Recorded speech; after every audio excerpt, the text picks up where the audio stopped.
हमारे घर के पास एक 60 साला बुड्ढा अपने 2 बेटियों के साथ रहता था। उसकी बड़ी बेटी लगभग 22 साल की होगी तो छोटी लगभग 12-13 साल की होगी। यह लोग कुछ ही दिन पहले हमारे मोहल्ले में किराए पर रहने आए थे। उन लोगों को देखकर लगता था कि जैसे बहुत ही गरीब लोग हैं। उस बूढ़े बाबा की पत्नी नहीं थी, उसकी मौत हो चुकी थी। उसका कोई बेटा भी नहीं था, सिर्फ 2 बेटियां थीं। बड़ी बेटी तो बहुत ही खूबसूरत थी, जो भी उसे देखता अपनी आंखें झपकना भूल जाता था। उसकी शादी की उम्र भी हो चुकी थी, लेकिन अजीब बात यह थी कि जो भी उसकी लड़की का रिश्ता मांगने उसके घर जाता तो वह लोगों को धक्के मारकर घर से निकाल देता था और वह अपनी बेटियों को लेकर बहुत ही सावधान रहा करता था। आज तक उसकी बेटियों को किसी ने दरवाजे पर भी खड़ा नहीं देखा था। वह हमेशा अपने घर का दरवाजा बंद करके रखता था। स्कूल कॉलेज के अलावा वो अपनी बेटियों को कहीं नहीं भेजता था। एक बार मेरी नजर उसकी बड़ी बेटी पर पड़ी थी तो वह मुझे बहुत ही चुप चुप और उदास लगी थी।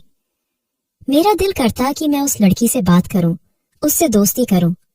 एक दिन मैंने अपनी माँ से कहा कि मम्मी, मुझे लगता है कि मुझे पड़ोस वाली सितल से बात करनी चाहिए। उसका बूढ़ा बाप उसे घर में कैद करके रखता है। वह बेचारी कितनी उदास रहती है। अगर मैं उसके साथ दोस्ती कर लूंगी तो कम से कम उसकी तन्हाई तो कुछ हद तक कम हो जाएगी। मेरी बात सुनकर मेरी माँ ने मुझे डांट दिया। कहने लगी, खबरदार, जो तुम उसके घर गई और उससे दोस्ती की तो यह लोग मुझे बहुत ही अजीब लगते हैं। कुछ लोगों ने इसकी बेटी का रिश्ता मांगा तो इसने उन्हें घर से निकाल दिया। किसी को भी अपने घर आने नहीं देता। मुझे तो दाल में कुछ काला लगता है। मम्मी की बातें सुनकर मैं भी थोड़ा डर गई थी। मैंने आस पड़ोस में भी सुन रखा था कि यह लोग बहुत ही अजीब हैं। पड़ोस वाली आंटी तो कहने लगी कि मुझे तो लगता है कि इन दोनों का बाप बेटी का रिश्ता है ही नहीं, इन दोनों का रिश्ता कुछ और ही है। नहीं तो खुद ही सोचो, कोई बाप अपनी जबान बेटी को इस तरह कैद करके क्यों रखेगा? हालांकि छोटी बेटी तो हर जगह आती जाती रहती है, बस बड़ी बेटी को ही कैद करके रखता है। आंटी की बात सुनकर मैं परेशान हो गई थी। आंटी फिर हाथ हवा में लहराते हुए कहने लगी, अरे बेटा, जरूर उसके पीछे कोई बड़ी वजह होगी। मैं तो कहती हूँ तुम भी इन लोगों से दूर ही रहना।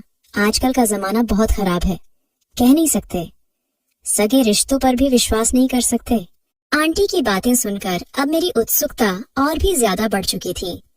मैंने उन लोगों के बारे में जानना चाहती थी, उनसे मेल जोल बढ़ाना चाहती थी, जिससे कि मैं पता लगा सकूं कि आखिर सितल इतनी उदास और घर के अंदर बंद होकर क्यों रहती है। एक दिन मैं सितल के घर के सामने से गुजर रही थी तो मुझे अंदर से किसी के रोने की आवाज आई। मैं जल्दी से वहीं पर रुक गई और कान लगाकर सुनने की कोशिश करने लगी तो अंदर से किसी लड़की की जारो कतार रोने की आवाज आ रही थी। मैं एकदम से बहुत ज्यादा घबरा गई।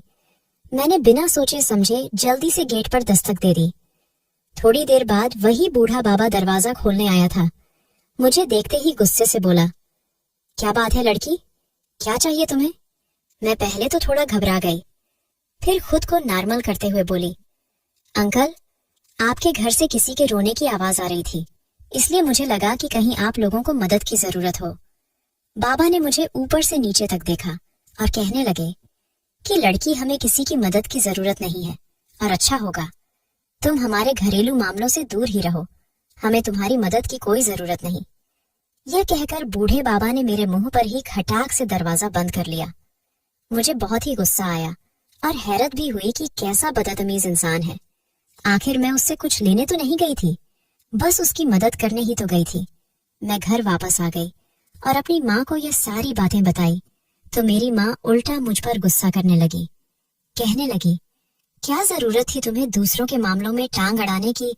मैंने तुम्हें पहले ही समझा रखा था कि उन लोगों से दूर रहना, फिर भी तुम्हारी दिमाग में बात नहीं जाती है। आने दो, तुम्हारे पापा को तुम्हारी शिकायत लगाती हूँ कि बेकार की हमदर्दियां बटोरने की तुम्हारी बेटी की बहुत ही गलत आदत है। इसको छोड़ाओ, नहीं तो हम किसी मुसीबत में पड़ जाएगी। मम्मी की बात सुनकर मैं खामोश हो गई और अपने कमरे में चली आई। लेकिन मम्मी की इतनी नसीहतों के बाद भी मेरे ऊपर जरा भी असर नहीं हुआ था।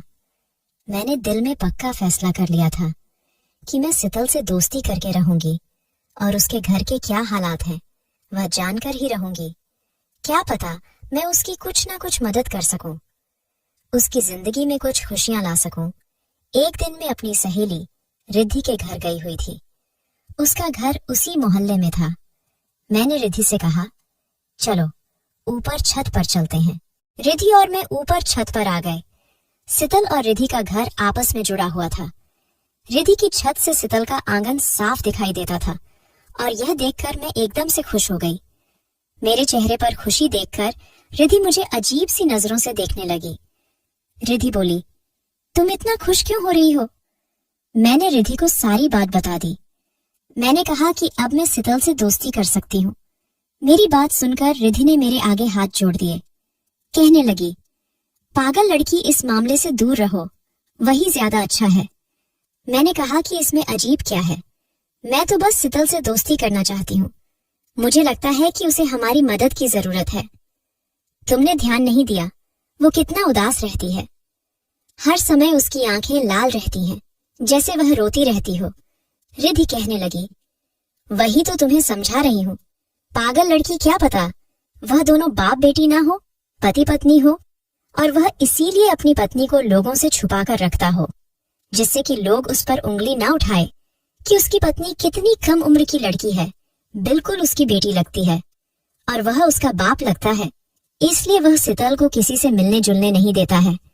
रिद्धि की बात सुनकर मुझे कोई संतुष्टि नहीं हो रही थी। मैंने कहा कि नहीं रिद्धि, मैंने उस लड़की को जोर जोर से एक बार रोते सुना था। मुझे लगता है जरूर यह लड़की किसी परेशानी में है। हमें इसकी मदद जरूर करनी चाहिए, कुछ भी हो जाए। मैं इसको इतना उदास नहीं देख सकती। रिद्धि मुझे समझाने लगी कि देखो, अगर हम इस मामले से दूर ही रहे वही ज्यादा अच्छा है। ऐसा ना हो हम किसी मुसीबत में फंस जाएं। अभी मैं और रिद्धि यह बातें कर रहे थे कि सितल मुझे अपने आंगन में नजर आई। मैंने जल्दी से रिद्धि को इशारा किया कि देखो, सितल अपने आंगन में कुछ काम कर रही है, यही अच्छा मौका है, हम उससे बात कर सकते हैं। रिद्धि पहले तो मुझे समझाने लगी, लेकिन जब मैं नहीं मानी तो रिद्धि गुस्से से पैर पटकते हुए ये कहकर चली गई कि तुम ही उससे बात करो, मुझे उस सनकी बुढ़े से अपनी बेइज्जती नहीं करवानी है। रिद्धि के जाने के बाद मैंने सितल को इशारा किया। जैसे ही उसकी नजर मुझ पर पड़ी और उसे लगा कि मैं उससे कुछ बात करने वाली हूँ, तो वह जल्दी से अंदर की तरफ जाने लगी। मैं बोली, सितल, मैं तुमसे दोस्ती करना चाहती हूँ। कुछ सोचकर सितल ऊपर सीढ़ियां चढ़ते हुए छत पर आ गई। मेरे पास आई तो मैंने उसे हेलो किया। मेरी हेलो का जवाब देकर उसने पूछा कि तुम मुझसे दोस्ती क्यों करना चाहती हो? मैंने उसे कहा कि तुम मुझे बहुत ही दुखी लगती हो और तुम्हारी आंखें देखकर ऐसा लगता है कि तुम रोती रहती हो। मैं तुम्हारी मदद करना चाहती हूँ, इसीलिए तुमसे दोस्ती करना चाहती हूँ। मेरी बात सुनकर उसने बहुत ही दुख भरे शब्दों में कहा, मेरी मदद करके क्यों तुम खुद को परेशान कर रही हो? मैंने हैरत से सितल को देखा। मैंने कहा कि किसी की मदद करके कोई परेशान नहीं होती, बल्कि उसे अंदर से बहुत खुशी मिलती है कि उसने किसी मजबूर की मदद की है, और भगवान भी इस बात से बहुत खुश होते हैं। मैं तुम्हारी मदद करके कोई परेशान नहीं होने वाली। तुम चाहो तो मुझसे हर तरह की बात शेयर कर सकती हो, और मैं तुमसे वादा करती हूँ कि मैं किसी गैर इंसान को तुम्हारा राज नहीं बताऊंगी। मेरी बात सुनकर सितल हल्का सा मुस्कुरा दी, फिर बोली, मैं बहुत ही बदकिस्मत लड़की हूँ। कभी कभी लगता है कि पापा ने मुझे घर में कैद करके मेरे साथ अच्छा नहीं किया, लेकिन अब लगता है कि पापा ने मुझे घर में कैद कर कर बहुत अच्छा किया है। मैं इसी काबिल हूँ, मेरी यही सजा होनी चाहिए। बल्कि यह कहना भी गलत नहीं होगा कि मुझे जीने का ही अधिकार नहीं है। सितल की बातें सुनकर मैं बहुत ज्यादा परेशान हो गई। सितल तो पहेली बुझा रही थी, पर उसके पास समय बहुत कम था। उसका सनकी बाप किसी भी समय आ सकता था। तभी मुझे रिद्धि की आवाज कानों में सुनाई दी। वह मुझे बुला रही थी, कह रही थी कि तुम्हारी मम्मी आई है, जल्दी से नीचे आ जाओ। मैं जल्दी से सितल को बाएं बोलकर नीचे आ गई और मम्मी के साथ घर वापस चली गई। घर आकर भी मैं यही सोच रही थी कि आखिर सितल से ऐसा कौन सा गुनाह हो गया है जो वह खुद से ही नाराज है। मैंने सोचा कि मुझे सितल के घर जाकर ही उससे बात करनी चाहिए। जब उसका बाप घर पर नहीं होगा, तभी मैं रिद्धि के घर से होती हुई उसके घर चली जाया करूंगी। अगले दिन मैं फिर रिद्धि के घर गई। मैंने छत पर जाकर देखा तो सितल आंगन में चारपाई डालकर बैठी हुई थी, लेकिन आज भी वह रो रही थी। उसकी सिसकियों की आवाज ऊपर छत तक आ रही थी। वह अपना पेट पकड़े बैठी हुई थी और ऐसे चिल्ला रही थी जैसे उसे बहुत ज्यादा तकलीफ हो। मैं बहुत ज्यादा परेशान हो गई। मैंने जल्दी से उसे आवाज दी। उसने मेरी तरफ देखा और इशारे से कहा कि वह ऊपर छत पर नहीं आ सकती। अगर तुम चाहो तो नीचे मेरे पास आ जाओ। मैं जल्दी से छत से होती हुई उसके पास आ गई। वह अब भी अपना पेट पकड़े बैठी हुई थी। मैंने उसे कहा, शीतल, तुम्हें क्या हुआ है? क्या तुम्हारे पेट में दर्द है? मेरी बात सुनकर उसके मुंह से बहुत ही मुश्किल से शब्द निकले थे, क्योंकि वह बहुत ज्यादा तकलीफ में थी। उसने कहा कि हाँ, मेरे पेट में इस समय बहुत दर्द है और यह दर्द अब मेरी जान ले लेगी। उसके दुख भरे शब्द सुनकर मेरी आंखों में भी आंसू आ गए। मैंने उसे तसल्ली दी। मैंने कहा, शीतल, दुनिया में हर दर्द का इलाज है। तुम मेरे ऊपर विश्वास करके तो देखो। मैं तुम्हारी मदद जरूर करूंगी। यूं अकेले घुट घुट कर जीने से कोई फायदा नहीं। मेरी बात सुनकर शीतल रोते हुए बोली कि तुम मेरे लिए सिर्फ भगवान से प्रार्थना करना कि वह मुझे माफ कर दे। मैंने बहुत ही बड़ा जुर्म किया है। मैंने अपने पापा का विश्वास तोड़ दिया है। अगर उन्हें पता चल गया कि मैंने कौन सा जुर्म किया है तो वह जीते जी मर जाएंगे। मेरे पापा बहुत ही सदाचारी इंसान हैं। आज तक उन्होंने कोई गलत काम नहीं किया। ऐसे नेक इंसान दुनिया में कम ही मिलते हैं। वह हम दोनों बहनों से बहुत प्यार करते हैं और उन्हें हम पर बहुत ही गर्व है। लेकिन मुझ जैसी बदकिस्मत बेटी भगवान किसी को ना दे। तुम बस भगवान से प्रार्थना करना कि वह मुझे माफ कर दे और मेरे पापा को जिंदगी में इतनी खुशियां दे कि वह अपनी जिंदगी के बीते दुखों को भूल जाएं। मेरे पापा ने अपने जीवन में बहुत कष्ट झेले हैं। अब तक उसके पेट का दर्द कुछ काम हो चुका था, क्योंकि मेरे आने से कुछ ही देर पहले उसने दवा खाई हुई थी, जिसका असर अब हो चुका था। अब वह थोड़ी ठीक लग रही थी। वह मुझे अंदर कमरे में लेकर चली आई। मुझे कुछ डर भी लग रहा था कि कहीं उसका सनकी बाप ना आ जाए, या फिर मेरी माँ को पता चल गया कि मैं यहाँ शीतल के घर आई हूँ तो वह पता नहीं मेरे साथ क्या सुलूक करेंगे। शीतल का कमरा देखकर मैं दंग रह गई थी। उसकी अलमारी में बहुत ही महंगे महंगे कपड़े लटक रहे थे। जूते चप्पलों की भरमार थी। इतने महंगे महंगे सैंडल मैंने आज तक नहीं देखे थे। वह लोग देखने में तो बहुत ही गरीब लगते थे, लेकिन शीतल की जब अलमारी खुली और मेरे सामने शीतल का जब सामान आया तो मैं दंग रह गई थी। हालांकि शीतल यह महंगे कपड़े कभी नहीं पहनती थी। वह हमेशा बहुत ही सिंपल से सादा कपड़ों में रहती थी। मैंने शीतल से कहा, जब तुम्हारे पास इतने सुंदर सुंदर और महंगे कपड़े हैं तो तुम यह पुराने से कपड़े क्यों पहने रखती हो? मेरी बात सुनकर उसके चेहरे पर और भी ज्यादा दुख उभर आया था और कुछ ही देर में उसकी हिचकियां आने लगी थीं। रोते हुए कहने लगी, इन कपड़ों को पहनकर मुझे खुद से नफरत होती है, दहशत होती है मुझे। यह कपड़े मुझे कांटों की तरह चुभते हैं, इसीलिए मैं यह कपड़े नहीं पहनती। तुम चाहो तो इनमें से कुछ सामान ले जा सकती हो, यह तुम पर बहुत अच्छे लगेंगे।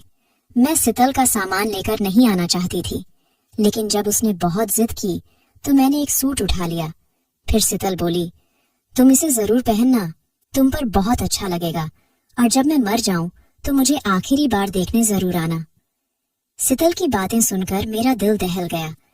मैंने उसके होठों पर उंगली रख दी और कहा, चुप करो शीतल, ऐसी उदासी भरी बातें मत करो। अभी तुम्हारी उम्र ही कितनी है और तुम अभी से ऐसी बातें लेकर बैठ गई हो। तुम्हें कोई समस्या है तो मुझे बताओ, मैं तुम्हारी समस्या को दूर करने की कोशिश करूंगी। जिंदगी में कभी हार नहीं माननी चाहिए। भगवान सारा समय एक जैसा नहीं रखता। अगर भगवान ने दुख दिया है तो वह सुख भी जरूर देगा। बस भगवान पर भरोसा रखना चाहिए। मेरी बात सुनकर शीतल खामोशी से नीचे फर्श को घूरती रहे। उसने मेरी बात का कोई जवाब नहीं दिया था। फिर थोड़ी देर बाद उठी और अलमारी को खोला। उसमें से एक काले रंग की डायरी निकाली और बड़े से थैले में डालकर उसने मुझे वह डायरी थमा दी और बोली, जब मैं इस दुनिया में ना रहूं तो यह डायरी तुम मेरे पापा को दे देना। मुझे शीतल की बातें बहुत ही ज्यादा हैरानी में डाल रही थी, लेकिन मेरे पास समय बहुत कम था। मैं उससे और ज्यादा बातें नहीं कर सकती थी। तभी बाहर ही दरवाजे पर खटखट की आवाज हुई। मैंने जल्दी से सामान उठाया और ऊपर छत से होती हुई रिद्ध की छत पर आ गई। मैं बहुत ही उत्सुकता से उस डायरी को देख रही थी। पता नहीं उस डायरी में ऐसा क्या था जो शीतल ऐसी बातें कर रही थी। भला शीतल के न रहने पर ही यह डायरी उसके पापा को क्यों मिलनी चाहिए? मुझे कुछ भी समझ नहीं आ रहा था। लेकिन मुझे कुछ अजीब सा लग रहा था। मुझे सितल को लेकर डर लग रहा था। कहीं सितल की जान को खतरा तो नहीं है। मैं घर आई तो मेरी माँ ने मेरे हाथों में इतना महंगा सूट देखा तो हैरानी से पूछा, नेहा, इतना महंगा सूट कहाँ से लाई हो? तुम तो घर से पैसे लेकर भी नहीं गई थी, जो बाहर से खरीद कर ले आई। मैं अपनी माँ से कुछ भी छुपा नहीं सकती थी। वैसे भी आज तक मैंने अपनी माँ से कुछ नहीं छुपाया था, इसलिए मैंने अपनी माँ को सारी बातें बता दी। बस डायरी वाली बात छुपा ली।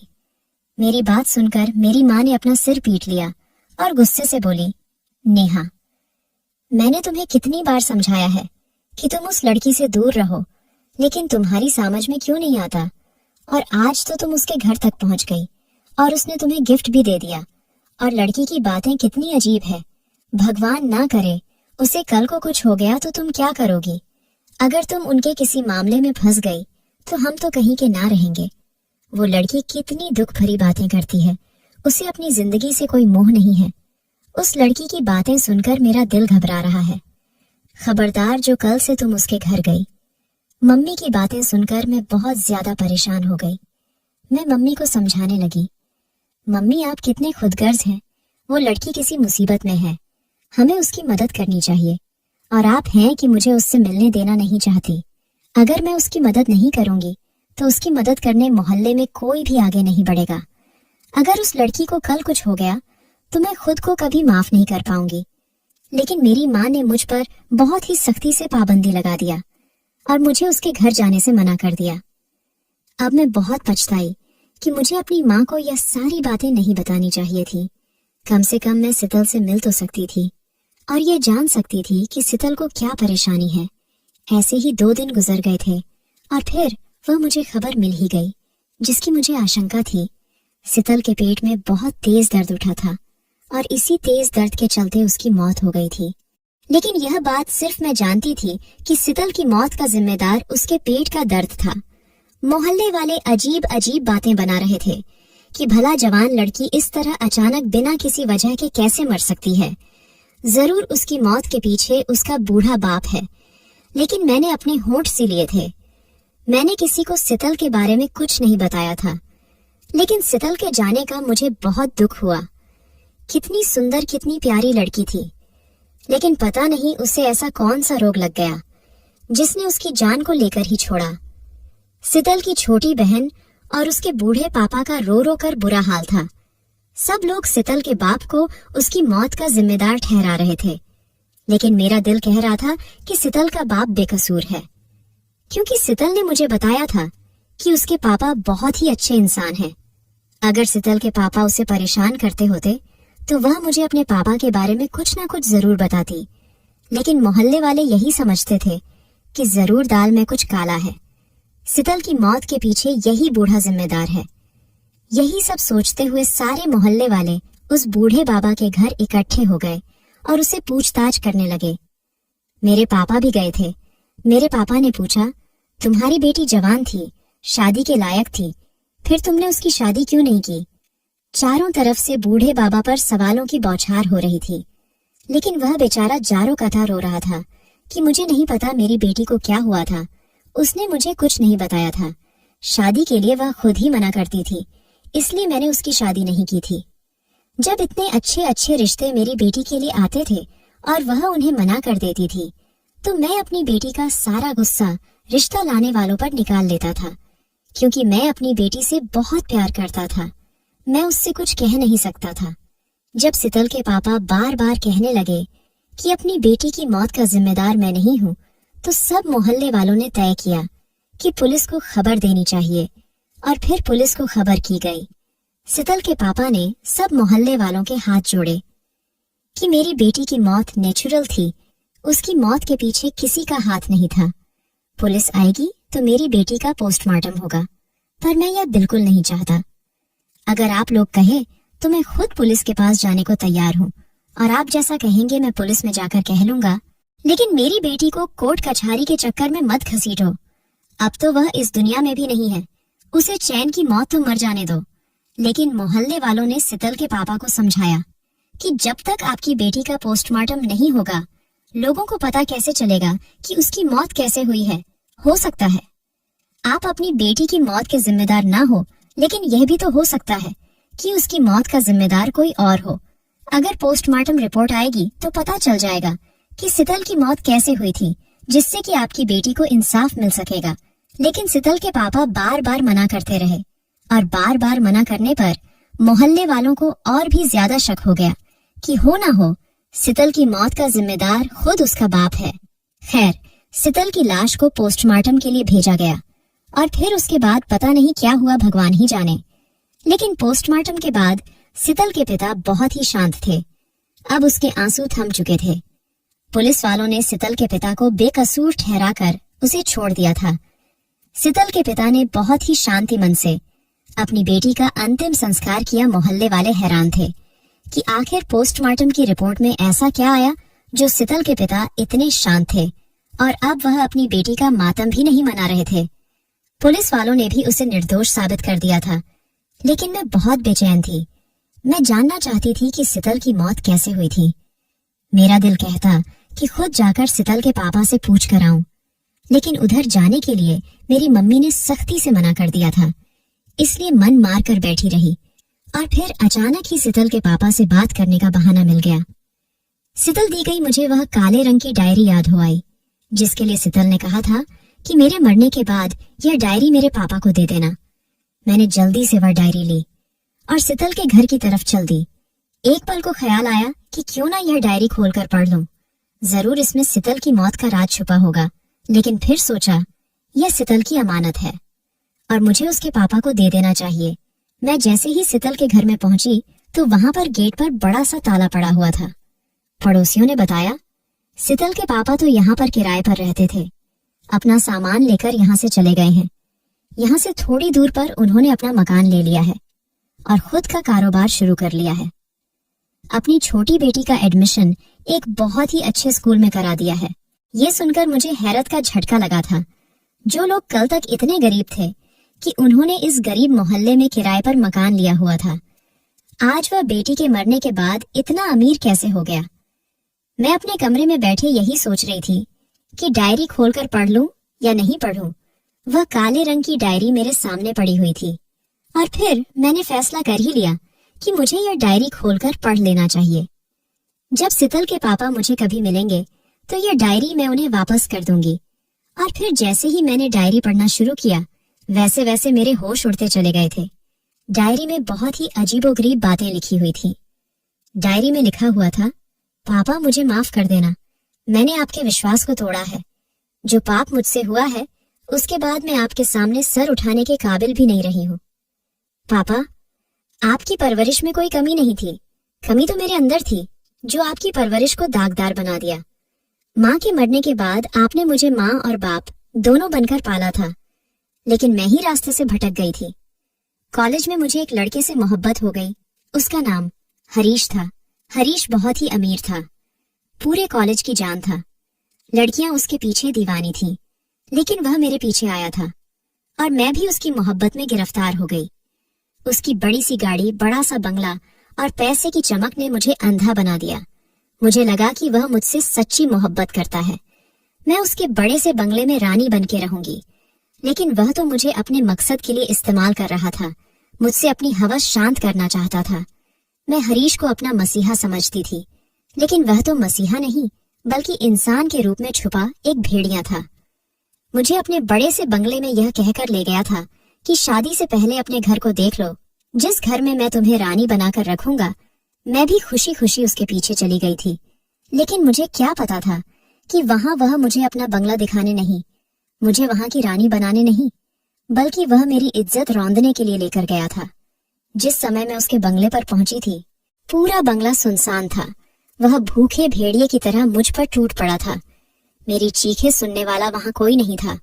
और जब वह अपने इरादों में कामयाब हो गया तो उसके चेहरे पर ऐसी मुस्कान थी कि जैसे उसने कोई किला फतह कर लिया है। शर्ट के बटन लगाते हुए बोला था, पूरा कॉलेज तुम्हारी खूबसूरती का दीवाना था, लेकिन मैंने अपने दोस्तों से शर्त लगाई थी कि मैं इस फूल का रस चूस कर रहूंगा, और आज मैंने वह कर दिखाया है। फिर उसके बाद उसने मेरी तरफ एक हीरो की चैन फेंकी थी, यह कहकर ये तुम्हारी कीमत है, तुम चाहो तो आगे भी मुझे खुश कर सकती हो, मैं ऐसे ही कीमती उपहार तुम्हें भेंट करता रहूंगा। मैंने कहीं पर सुना था कि हीरा छाटने से मौत हो जाती है। मैं अपनी किस्मत पर खून के आंसू रो रही थी। जब मेरे पास मेरी अपनी इज्जत ही नहीं बची थी तो फिर जीने का क्या मतलब था। मैंने वह हीरे की चैन पूरी की पूरी निगल ली। वह मेरे हलक के नीचे से कैसे उतरी मैं नहीं जानती। उस समय मुझे कुछ होश नहीं था। थोड़ी देर के बाद हरीश ने मुझे मेरे घर छोड़ दिया था, लेकिन हरीश के बंगले पर बीते वह कुछ पल मेरी जिंदगी में बोझ बनकर रह गए थे। मैं उन पलों को भूल नहीं पा रही थी। मेरे पेट में अब तेज दर्द रहने लगा था, लेकिन मैं यह दर्द, यह तकलीफ अकेले ही झेलती रही। मैंने अपने पापा को कुछ नहीं बताया। पापा मुझे डॉक्टर के पास भी लेकर जाते, लेकिन मैं डॉक्टर को भी कुछ नहीं बताती थी। मैं धीरे धीरे मौत की तरफ जा रही थी, लेकिन पापा के सामने खुद को नॉर्मल रखने की कोशिश करती। पापा चाहते थे कि मेरी शादी हो जाए, लेकिन मैं शादी करके अब किसी का घर बर्बाद करना नहीं चाहती थी। मेरे पेट में हीरे की एक चैन है। उस चैन को बेचकर छोटी का एक अच्छे स्कूल में एडमिशन कराना, उसकी सारी इच्छाओं को पूरा करना, उसे जिंदगी की सारी खुशियां देना, और मेरी यह कहानी मेरी छोटी बहन को जरूर सुनाना, जिससे कि मेरी तरह जिंदगी में वह कोई गलत फैसला ना ले। पापा जीते जी, मैं आपके सामने सर उठाकर कैसे रहती, लेकिन मरने के बाद मैं आपको अपनी हकीकत बता रही हूँ। मेरे प्यारे पापा, मुझे माफ कर देना। अब तो आपकी बेटी मर गई है। जीते जी, शायद आप मुझको माफ नहीं कर पाते, लेकिन मरने के बाद तो माफ कर ही सकते हैं। आपकी प्यारी बेटी सितल की यह दुख भरी कहानी सुनकर मेरी आंखों से खुद ब खुद आंसू बह निकले थे। बाप बेटी की इज्जत पर आंच नहीं आने देता। बेटी की इज्जत के लिए पूरी दुनिया से लड़ जाता है, लेकिन बेटी अपने बाप की इज्जत को चंद लम्हों में ही रौंद डालती है। किसी की मीठी बातों में आकर, किसी के बहकावे में आकर।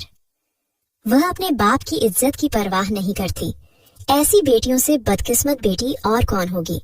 जो भी बेटियां मेरी यह कहानी सुन रही है, इस कहानी से शिक्षा जरूर ले, और मुझे कमेंट में जरूर बताएं कि क्या मुझे यह डायरी सितल के पापा को देनी चाहिए या नहीं चाहिए। अगर यह डायरी सितल के पापा पढ़ते हैं तो जीते जी मर जाएंगे। उन्हें अपनी बेटी पर बहुत ही नाज था। वह मान कुछ ही पलों में टूटकर चकनाचूर हो जाएगा। कमेंट में जरूर बताएं, डायरी सितल के पापा को देनी चाहिए या नहीं। दोस्तों, वीडियो कैसा लगा कमेंट करके जरूर बताना। वीडियो को लाइक और चैनल सब्सक्राइब कर देना।